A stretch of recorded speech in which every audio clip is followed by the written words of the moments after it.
GST के बारे में कुछ बताना चाहता हूँ जो स्पष्ट और सही भाषा में है। साथियों, 1 जुलाई 2017 से जीएसटी लागू होने पर सबसे पहले व्यापारी को सप्लाई का बिल टैक्स इनवॉइस काटना होगा। टैक्स इनवॉइस हमें ये देखना है कि हमारे पास कौन कौन से बिल हमें काटना है और कौन कौन से बिल हमें लेना है और किस किस से बिल हम ले सकते हैं और किस किस से बिल दे सकते हैं। सबसे पहले हमारे को समस्या आती है कि हम कौन सा बिल काटेंगे। तो जिस डीलर के पास या जो रजिस्टर्ड डीलर है जिसके पास जीएसटी नंबर है वो कौन सा बिल काटेगा और कौन सा बिल सप्लाई करेगा। जीएसटी में कंप्यूटराइज से भी हम टैक्स इनवॉइस काट सकते हैं। एक हम टैक्स इनवॉइस काटेंगे, टैक्स इनवॉइस बनाएंगे, वो हम कंप्यूटर से भी बना सकते हैं और हाथ से भी बना सकते हैं, मैनुअल भी बना सकते हैं। अब अपनी बिल बुक छापकर भी अपने बिल बना सकते हैं। व्यापारी को सामान्य क्रम से निम्न प्रकार से बिल प्रपत्र होगा। एक टैक्स इनवॉइस होगा। टैक्स इनवॉइस पंजीकृत टैक्सेबल गुड्स, पंजीकृत व्यापारी द्वारा पंजीकृत व्यापारी को ही दिया जाएगा। इनवॉइस सप्लाई करते समय टैक्स इनवॉइस जारी किया जाएगा। साथियों, किसी भी वस्तु की सप्लाई के लिए 3 प्रतियां टैक्स इनवॉइस जारी होगा। ओरिजिनल और receive, duplicate for transport and triplicate for supply. तथा सर्विस प्रदान करने के लिए 2 प्रतियां ओरिजिनल और डुप्लीकेट टैक्स इनवॉइस जारी किया जाएगा। अब हमें देखना है कि सब व्यापारी ये चिंतित है कि हमारे को कौन सा बिल बनाना है। हमारे को एक टैक्स इनवॉइस बनाना है। एक व्यापारी को आगे से आगे यदि उसको दूसरे डीलर को दूसरे व्यापारी को बिल बनाना है जिसके पास रजिस्टर्ड नंबर है और जो इनपुट टैक्स लेना चाहता है उसको हम टैक्स इनवॉइस बनाएंगे। सिर्फ एक टैक्स इनवॉइस ही होगी जिसके अंदर हम बाहर भी माल भेज सकते हैं और लोकल भी भेज सकते हैं। पहले क्या था, हमारे पास टैक्स इनवॉइस होती थी सिर्फ local dealer to local dealer, local sale के लिए। जिस डीलर के पास वेट नंबर होता था उसको हम यदि वो इनपुट लेना चाहता है तो उसको हम टैक्स इनवॉइस बनाते थे और बाहर के माल के लिए रिटेल इनवॉइस बनाते थे। लेकिन अब क्या है, अब हमें सिर्फ टैक्स इनवॉइस ही बनानी है। टैक्स इनवॉइस चाहे बाहर की हो, चाहे हमें बाहर से सेंट्रल सेल करते हैं या लोकल सेल करते हैं, सिर्फ टैक्स इनवॉइस ही बनानी है। टैक्स इनवॉइस से ही हमारे को इनपुट टैक्स मिलेगा। दूसरे डीलर्स जो दूसरा फॉर्म है, जो व्यापारी bill of supply, bill of supply किसको करना है, पंजीकृत व्यक्ति द्वारा निम्न 2 परिस्थितियों में बिल ऑफ सप्लाई जारी किया जाएगा। एक हमारा हो गया टैक्स इनवॉइस और दूसरा हो गया bill of invoice, bill of supply. Bill of supply एक पंजीकृत व्यक्ति जिसके पास जीएसटी है वो किसको काटना है, जो व्यापारी कंपोजिशन स्कीम के अंदर अपनाएंगे और जो व्यापारी कर मुक्त माल या सर्विस में सप्लाई करेंगे। बिल ऑफ सप्लाई कौन करेगा, बिल ऑफ सप्लाई किसने काटनी है, जो कंपोजिशन स्कीम अपनाएंगे उनको बिल ऑफ सप्लाई का बिल काटना है, न कि टैक्स इनवॉइस। कंपोजिशन स्कीम किन लोगों के लिए है, वो लोग हैं जो 75 लाख से कम की यदि सेल होती है तो वो कंपोजिशन स्कीम अपना सकते हैं। लेकिन कंपोजिशन स्कीम अपनाने से क्या नुकसान है, क्या फायदा है। सभी लोग कहते हैं भी कंपोजिशन स्कीम हम अपना लेंगे, 1% या 1.5%, 2% टैक्स लगेगा वो हम दे देंगे। लेकिन कंपोजिशन स्कीम के फायदे और नुकसान ज्यादा है, फायदे कम है। कंपोजिशन स्कीम सिर्फ उन लोगों के लिए है जो सीधा यूज आइटम करते हैं, जो सीधे ग्राहक के पास माल भेजते हैं, उनके लिए कंपोजिशन स्कीम अच्छी है क्योंकि वो उसको सीधा का सीधा माल उसी को ही पास चला जाएगा। कंपोजिशन स्कीम में हमारे को टैक्स नहीं मिलेगा। कंपोजिशन स्कीम में यदि हम मिल जाती है तो टैक्स में नहीं मिलेगा। कंपोजिशन स्कीम के अंदर नुकसान यही है कि कंपोजिशन स्कीम से कोई भी रजिस्टर्ड डीलर या कोई भी बाहर का, यदि हम बाहर कंपोजिशन स्कीम वाला व्यक्ति बाहर माल सप्लाई नहीं कर सकता। यदि हम कंपोजिशन नंबर ले लेते हैं तो बाहर सप्लाई नहीं कर सकते हम। लोकल यदि हम सप्लाई करते हैं किसी रजिस्टर्ड डीलर को, यदि कोई कंपोजिशन डीलर, रजिस्टर्ड डीलर या जिसके पास जीएसटी नंबर है, जीएसटी नंबर दोनों के पास ही होगा, कंपोजिशन डीलर के पास भी होगा और रजिस्टर्ड डीलर जिसकी सेल जो रजिस्टर्ड डीलर में आ गया, कंपोजिशन विदाउट कंपोजिशन किया हो, उसके पास भी होगा। लेकिन दोनों में फर्क क्या है, कंपोजिशन डीलर और जो रजिस्टर्ड डीलर है उसमें फर्क इतना है कि कंपोजिशन डीलर आगे टैक्स चार्ज नहीं कर सकता। उसमें हमें कंपोजिशन डीलर क्या बनाएगा, bill of supply. Bill composition dealer tax invoice जारी नहीं कर सकता, कंपोजिशन डीलर सिर्फ बिल ऑफ सप्लाई बनाएगा। बिल ऑफ सप्लाई में क्या है, कंपोजिशन डीलर किसी भी तरह का बिल ऑफ सप्लाई में अलग से टैक्स वसूल नहीं करेंगे। मतलब जो बिल बनाएंगे उसमें अलग से बिल में टैक्स नहीं लगा सकते हो। बिल ऑफ सप्लाई भी 3 प्रतियां जारी होगी, ओरिजिनल रिसीट, डुप्लीकेट और ट्रिप्लीकेट प्रतियां जारी की जाएगी। तो अब हम समझ गए कि कंपोजिशन स्कीम से हमें क्या नुकसान है, क्या फायदा है। कंपोजिशन स्कीम के अंदर हम सिर्फ बिल ऑफ सप्लाई बनाएंगे, उसमें हम टैक्स नहीं ले सकते। और यदि हम कोई भी रजिस्टर्ड डीलर, कंपोजिशन स्कीम का मतलब एक अनरजिस्टर्ड डीलर ही माना जाएगा, सिर्फ वो 1% या 2% के लिए है। उसके ऊपर पूरा टैक्स, पहले जो परचेज करेगा पूरा टैक्स लग जाएगा, और उसके ऊपर जो वो सेल करेगा उसके ऊपर उसको इनपुट क्रेडिट नहीं मिलेगा। कंपोजिशन डीलर से यदि हम माल परचेज करते हैं, कोई रजिस्टर्ड डीलर परचेज करेगा, तो उसका नुकसान क्या है। उसको लोग ये सोचते हैं कि कंपोजिशन डीलर या अनरजिस्टर्ड डीलर से हम माल परचेज कर लेते हैं, उसके बाद में जब सेल करेंगे तो हम जो भी साइज होगी, जो भी 5, 12 या 18%, जो भी 28% जो भी होगा वो हम लगा के सेल कर देंगे। लेकिन ऐसा नहीं है। यदि आप कंपोजिशन डीलर या अनरजिस्टर्ड डीलर से माल परचेज करते हैं, तो आपको पहले जो भी इनवॉइस आपको आएगा रजिस्टर्ड कंपोजिशन डीलर से या अनरजिस्टर्ड डीलर से आएगा, उसके ऊपर आपको अपना जो भी रेट है 5, 10, 5, 12 या 18 या 28, वो आपको पहले उसके ऊपर बिल के ऊपर टैक्स लगा के आपको टैक्स जमा कराना पड़ेगा। पहले आपको टैक्स जमा कराना पड़ेगा, उसके बाद में उसकी एंट्री होगी। उसकी एंट्री होने के बाद में आप उसको सेल करोगे, तब आप इनपुट क्रेडिट ले सकते हो। लेकिन उसके ऊपर आपको रिवर्स चार्जेज की तरह है, रिवर्स चार्जेज जिसे कहते हैं, वो रिवर्स चार्जेज आपको उस पर लगाना पड़ेगा। और जैसे ही आप बिल लोगे उसके ऊपर टैक्स कैलकुलेट करके और आपको टैक्स जमा कराना होगा। डिलीवरी चलान और जॉब वर्क के मामले में व्यापारी द्वारा डिलीवरी चलान जारी किया जाएगा, जो 3 प्रतियों में होगा। के अलावा डिलीवरी चलान जारी किया जाएगा। अगर उक्त माल की सप्लाई हो जाती है तो गुड्स की डिलीवरी के उपरांत जारी चलान के संदर्भ में टैक्स इनवॉइस भी जारी किया जाएगा। अगर ट्रांसपोर्ट को जीएसटी पोर्टल से इनवॉइस रेफरेंस नंबर जनरेट करके माल के साथ दे दिया जाएगा, तब से उसे डुप्लीकेट प्रति अपने रखने की आवश्यकता नहीं होगी। एडवांस पेमेंट प्राप्त करते समय एडवांस पेमेंट रिसीट वाउचर जारी किया जाएगा। जब आप माल सेवा के लिए एडवांस भुगतान प्राप्त करेंगे, तब उस प्राप्त एडवांस रकम पर कर की जिम्मेवारी आपकी होगी। आपको उसी माह से उस पर कर चुकाना होगा जिस माह में सप्लाई हुई है। इसके लिए एक रसीद वाउचर भी जारी किया जाएगा। अब हम सोचते हैं कि हमारे को कोई भी एडवांस यदि दे देता है, यदि किसी से हमारे को एडवांस मिल जाता है माल भेजने के लिए, कहीं से भी एडवांस आ जाता है, तो अब एडवांस पेमेंट के लिए एक हमें एडवांस वो है वाउचर बनाना पड़ेगा।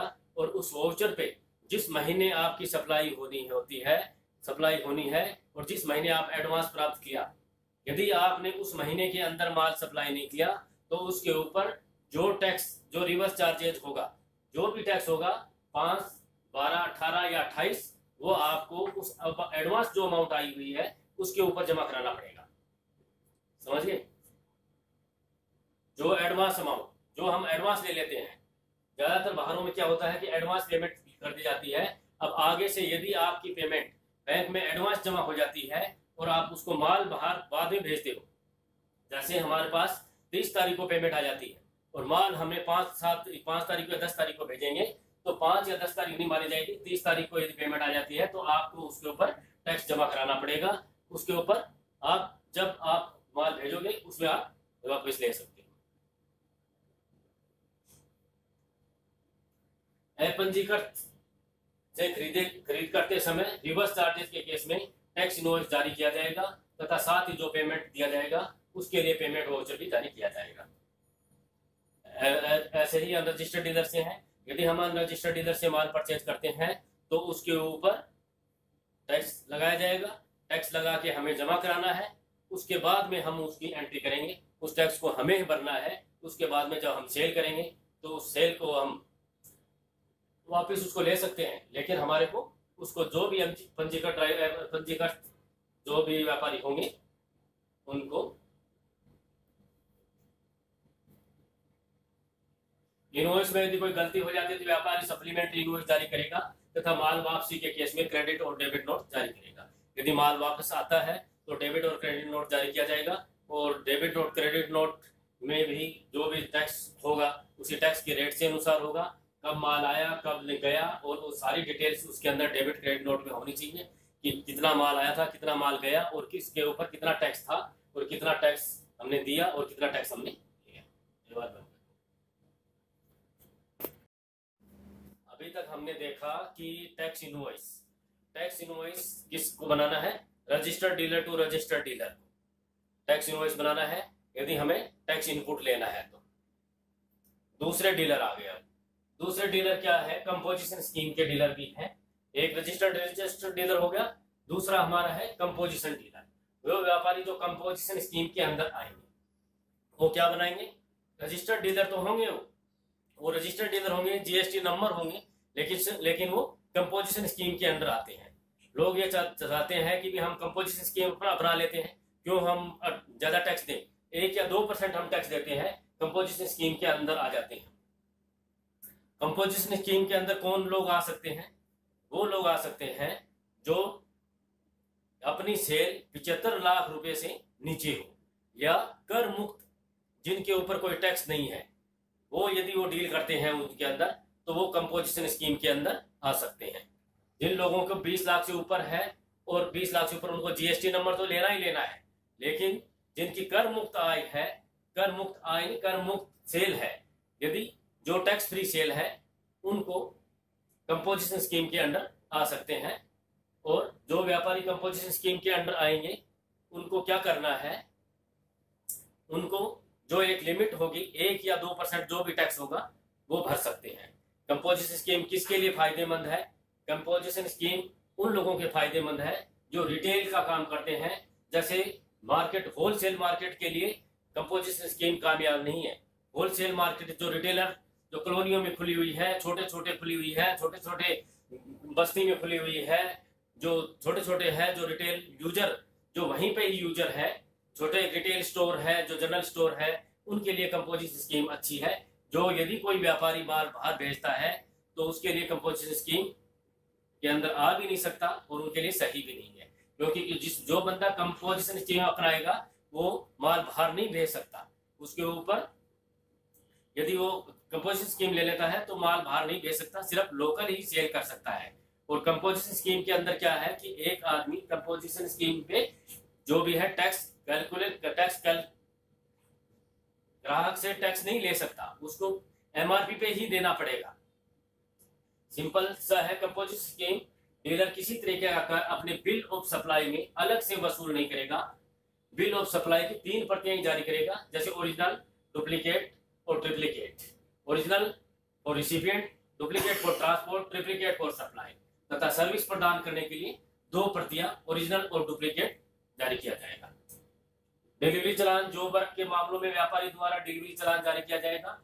यदि किसी व्यापारी को अपना जॉब वर्क करवाना है तो उसके लिए डिलीवरी चालान जारी किया जाएगा, उसकी भी 3 प्रतियां होगी।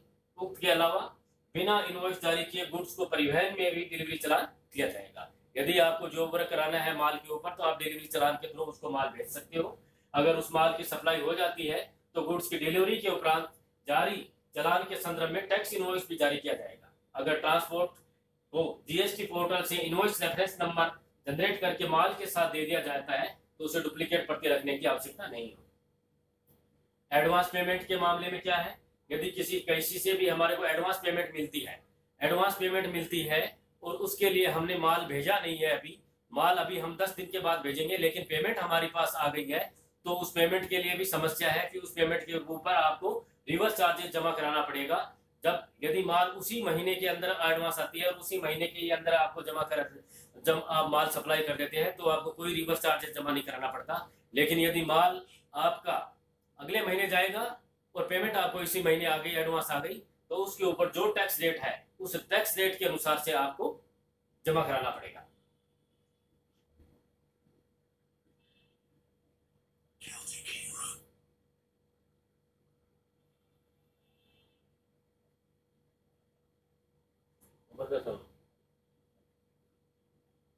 अपंजीकृत खरीदते समय रिवर्स चार्जेस के केस में टैक्स इनवॉइस जारी किया जाएगा तथा साथ ही साथ जो पेमेंट दिया जाएगा उसका पेमेंट वाउचर भी जारी किया जाएगा। इनवॉइस में कोई गलती हो जाती है तो व्यापारी सप्लीमेंट्री इनवॉइस जारी करेगा तथा माल वापसी के केस में डेबिट और क्रेडिट नोट जारी करेगा। आगे बढ़ो।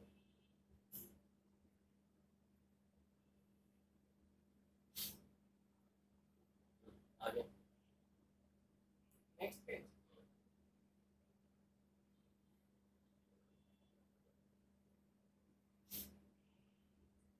हाँ,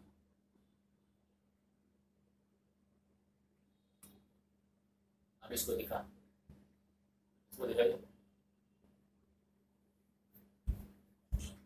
नीचे कर, नीचे कर।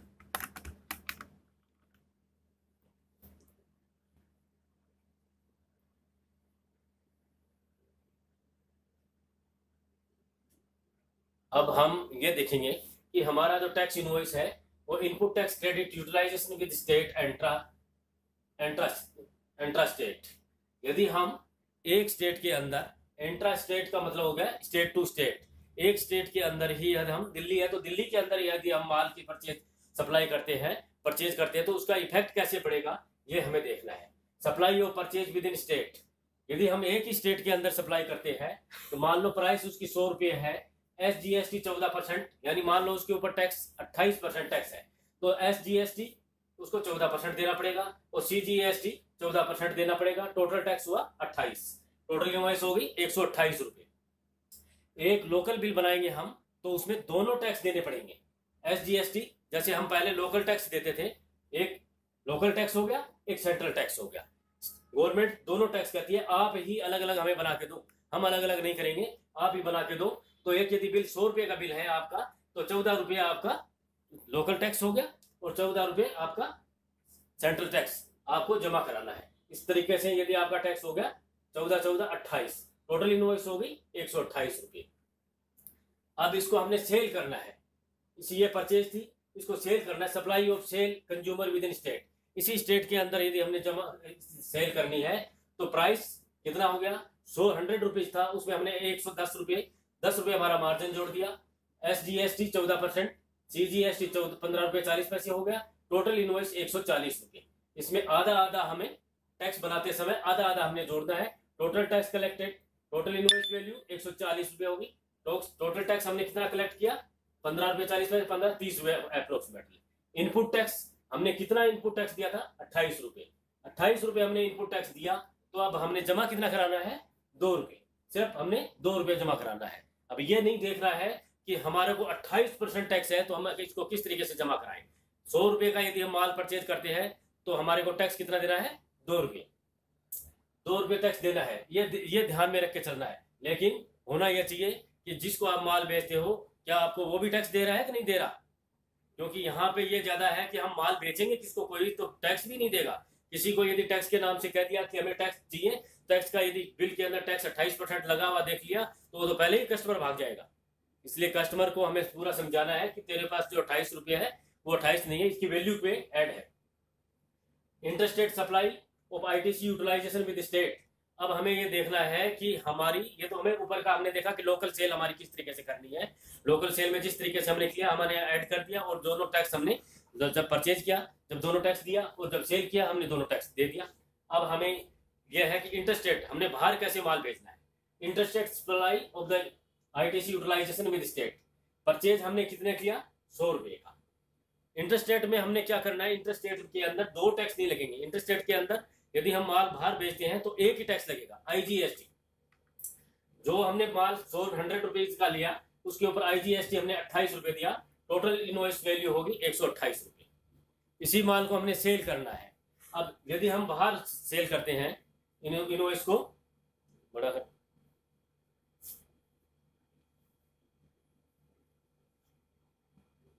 इसी को हमने बाहर सप्लाई करनी है। Interstate supply to customer, interstate यदि हमने सप्लाई करनी है, सेल प्राइस हमारी कितनी हो गई, 100 रुपये का हमने लिया था, 110 रुपये का हमने सेल कर दिया। IGST हमने इसके ऊपर लगाना है 28%, 28% IGST हो गया 30 रुपये 80 पैसे। टोटल इनवॉइस वैल्यू होगी 140 रुपये। टोटल टैक्स कलेक्टर 30 और टोटल इनपुट हमने कितना किया था 28 ₹2.80।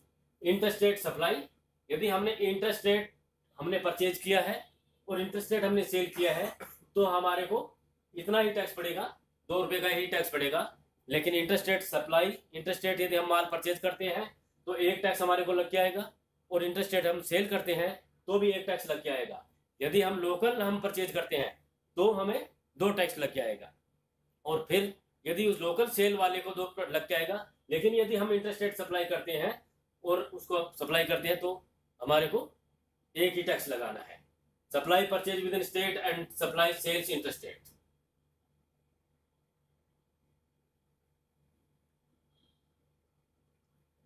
Material sold with state price, यदि हम परचेज करते हैं, वो मैंने जैसे बताया आपको कि यदि हम लोकल परचेज करते हैं तो 2 प्रकार का टैक्स लग के आएगा। लोकल टैक्स हो गया, सीएसटी हो गया जिसको हम बोलते थे, अब एसजीएसटी हो गया, अब एसजीएसटी हो गया, और सीजीएसटी हो गया। दोनों ये टैक्स लगेंगे। लोकल हम परचेज करेंगे, इसी माल को हम यदि लोकल माल परचेज करके यदि हम बाहर बेचते हैं तो टोटल वैल्यू कितनी होगी हमारी, ₹100 थी, 110 का हम बेचना चाहते हैं, 28% इसके ऊपर टैक्स लगेगा, ₹30.80 होगा। टोटल इनवॉइस वैल्यू 140, वो हमने टोटल टैक्स हमने कितना दिया 30, जबकि हमने कलेक्ट कितना किया था 28 हम इनपुट टैक्स क्रेडिट ले लेंगे, ₹2.80 आगे कर ₹2.80 हमने जमा कराना है। तो सिंपल सा है कि इसमें हमें ज्यादा वो नहीं करना, सिंपल से ₹2.80 हमें जमा करा लें।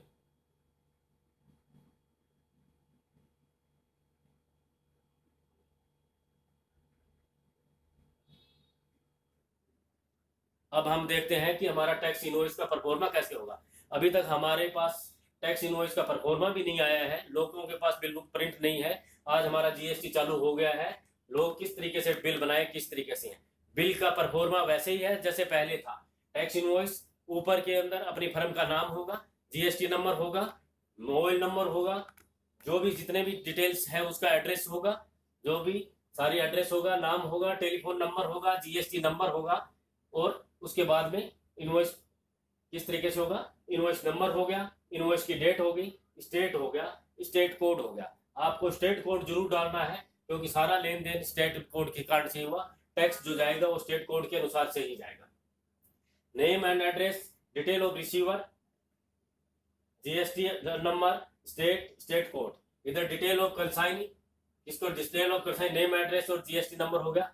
नेम ऑफ प्रोडक्ट, क्या क्या माल आप बेचना चाहते हो, HSN code number, SAC code number, HSN code number. अभी तक सरकार कह रही है कि 1.5 लाख तक की यदि आपकी सेल है तो HSN कोड नंबर आपको लिखने की जरूरत नहीं है, सिर्फ प्रोडक्ट का नाम ही लिख दीजिए, क्वांटिटी, रेट और अमाउंट।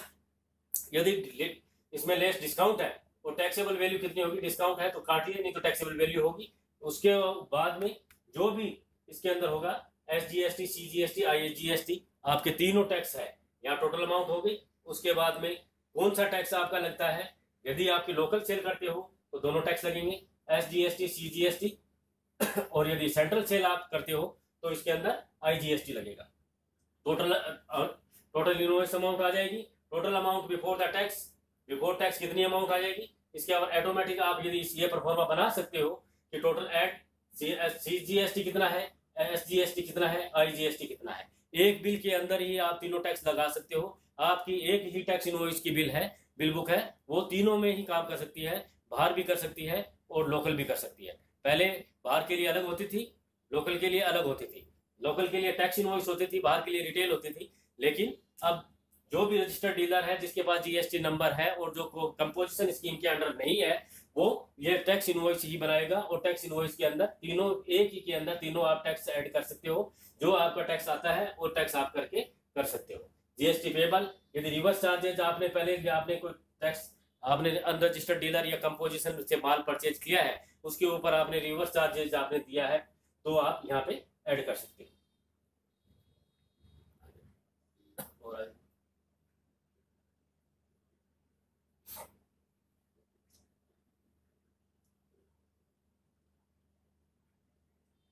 अब आपके सामने आया दूसरा बिल। अभी तक हमने देखा कि टैक्स इनवॉइस, अब है bill of supply. Bill of supply किसके लिए है, मैंने पहले ही आपको बताया कि bill of supply composition dealer के लिए है। जो डीलर कंपोजिशन डीलर है या टैक्स फ्री आइटम की सेल करता है, उसके लिए है bill of supply. Bill of supply के में भी वही है, सेम सीरियल नंबर हो गया, डेट ऑफ इश्यू हो गया, स्टेट कोड आपको जरूर डालना है कि कौन से स्टेट में के लिए आप बनाते हो। बिल ऑफ सप्लाई सिर्फ लोकल ही बनाया जा सकता है, बिल ऑफ सप्लाई से माल बाहर नहीं भेजा जा सकता। Name, address, GSTN number, state हो गया, स्टेट कोड हो गया, description of product, description of product क्या आइटम्स है इसके अंदर, क्या बेचना चाहते हो आप, एचएसएन कोड हो गया, क्वांटिटी रेट हो गया और अमाउंट हो गया, less discount, value of supply, total invoice amount inwards. इसके अंदर आपने देखा कि बिल ऑफ सप्लाई के अंदर टैक्स नहीं लगाया हुआ है, टैक्स कहीं भी कैलकुलेट नहीं किया हुआ है। टैक्स क्यों नहीं कैलकुलेट किया कि बिल ऑफ सप्लाई के अंदर टैक्स आप नहीं लगा सकते। बिल ऑफ सप्लाई के अंदर सीधा ही आपको बिल बनाना है और वैल्यू ऑफ सप्लाई ही लिखना है। तो अब हमारे सामने ये क्वेश्चन आता है कि यदि कंपोजिशन स्कीम बंदा लेगा तो उसके ऊपर टैक्स कैसे लगेगा। जब बिल के अंदर टैक्स ही नहीं लगा हुआ है तो कैलकुलेट कैसे करेगा कि टैक्स कैसे है और कितना में जमा कराना है। बिल ऑफ सप्लाई जो कंपोजिशन स्कीम के अंदर आएगा उसके अंदर उसको जो भी अपनी टर्नओवर है, मंथली टर्नओवर है, उसके अंदर आपको कैलकुलेट करना है। दूसरी बात यह है कि जो भी कंपोजिशन डीलर है उसको 3 महीने में एक बार रिटर्न फाइल करना है, उसको मंथली रिटर्न नहीं फाइल करना है। उसका बेनिफिट सबसे फायदा यह है कि 3 महीने में एक बार उसको रिटर्न फाइल करना है। 3 महीने में जो भी उसकी 3 महीने के अंदर पूरी की पूरी सेल होती है उसके ऊपर जो भी टैक्स रेट है, 1 या 2% जो भी टैक्स रेट है, वो टैक्स कैलकुलेट करके वो जमा करा दे और वो फ्री है। उसके लिए कोई ज्यादा डिटेल फाइल करने की जरूरत नहीं है, कोई करने की नहीं है। टोटल सेल और टैक्स बना के वो जमा करा दे, क्योंकि उसको क्रेडिट तो मिलना नहीं है, उसको उतना ही है। तो उसी के अनुसार से इसलिए बिल ऑफ सप्लाई सिर्फ कंपोजिशन वालों के लिए है, बिल ऑफ सप्लाई हमारे लिए नहीं है। जो रजिस्टर्ड डीलर है, रजिस्टर्ड डीलर के लिए टैक्स इनवॉइस ही है। टैक्स इनवॉइस के अंदर आपने देखा कि तीनों टैक्स उसके अंदर होते हैं, तीनों टैक्स से आप उसमें कोई भी आपको बिल बनाना है, लोकल बिल बनाना है तो दोनों टैक्स लगाने हैं, और यदि सेंट्रल टैक्स, सेंट्रल आपकी इनवॉइस करनी है, यदि आपने एक स्टेट से दूसरे स्टेट में माल भेजना है तो उसके अंदर आपको आईजीएसटी ही आपको लगाना है। यहाँ सिर्फ बैंक डिटेल हो गया, टर्म्स एंड कंडीशन हो गया, सर्टिफाइड हो गया, इसी तरीके से सारा बिल ऑफ सप्लाई होगा। आगे